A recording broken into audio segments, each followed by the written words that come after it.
एक थॉट से आप पर भी प्रभाव होना और सामने वाले पे भी प्रभाव होना, और कह सकते हैं थॉट टू थॉट कम्युनिकेशन, जिसे टेलीपैथी भी कुछ लोग कहते हैं। साइंटिफिकली कुछ टाइम पहले ये प्रूव हुआ कि ब्रेन टू ब्रेन टेलीपैथी हो सकती है। इसमें एक उन्होंने एक्सपेरिमेंट किया जहाँ पर एक पर्सन मैसेज कम्युनिकेट करता है किसी और के साथ। जब हम नेगेटिव मैसेज भेजते हैं तो बैठ के क्रॉस चेक नहीं करते कि सामने वाला हमारे बारे में क्या फील कर रहा है या हमारे बारे में क्या सोच रहा है। पॉजिटिव और नेगेटिव दोनों थॉट्स रिसीव भी होती हैं और भेजी भी जाती हैं।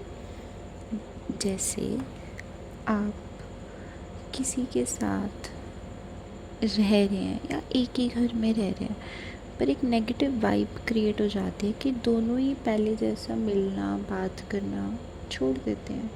या आप किसी कलीग से रोज़ मिल रहे हैं, आप पहले उसे रोज़ मिलते ही हक करते थे, अब दोनों में से कोई भी नहीं करता, क्योंकि आप भी उसके बारे में कुछ नेगेटिव सोच रहे हो जो वहाँ तक जा रहा है, या फिर वो आपके बारे में कुछ नेगेटिव सोच रहा है आपके पास आ रहा है, लेकिन दोनों ने किसी ने क्रॉस चेक नहीं किया, पर वाइब्स एनर्जी वहाँ की बदल गई।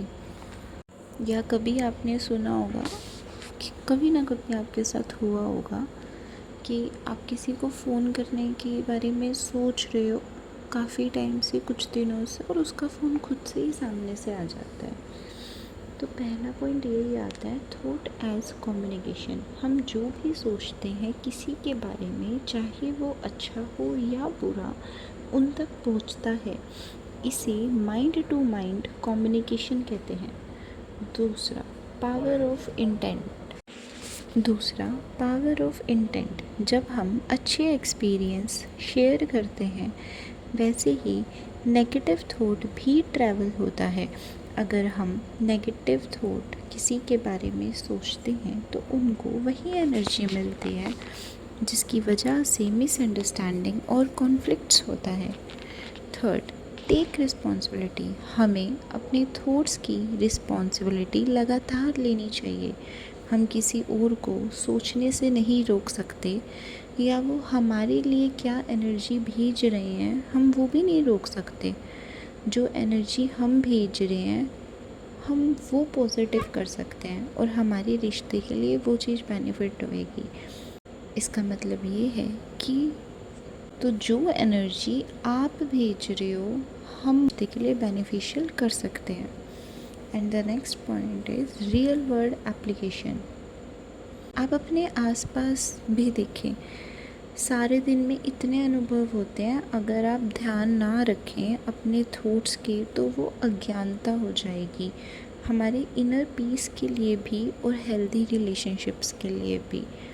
ओवरऑल आज मैं आपसे सिर्फ इतना कहना चाहती हूँ कि अपने माइंड को पॉजिटिव रखें। अगर आप किसी रिश्ते में सफ़र कर रहे हैं तो आपको किसी अपने रिश्ते के बारे में नेगेटिव सोचना ही नहीं, उसको नेगेटिव थॉट्स नेगेटिव वाइब्रेशंस भेजनी ही नहीं, सिर्फ अच्छी और पॉजिटिव वाइब्रेशंस भेजनी है। अगर आपके मन में कुछ नेगेटिव आ भी रहा है तो हो सकता है वो सामने से नेगेटिव आ रहा हो, तो उसे रिसीव भी नहीं करना, अपने उसे पॉजिटिव में कन्वर्ट कर देना है। Bye bye.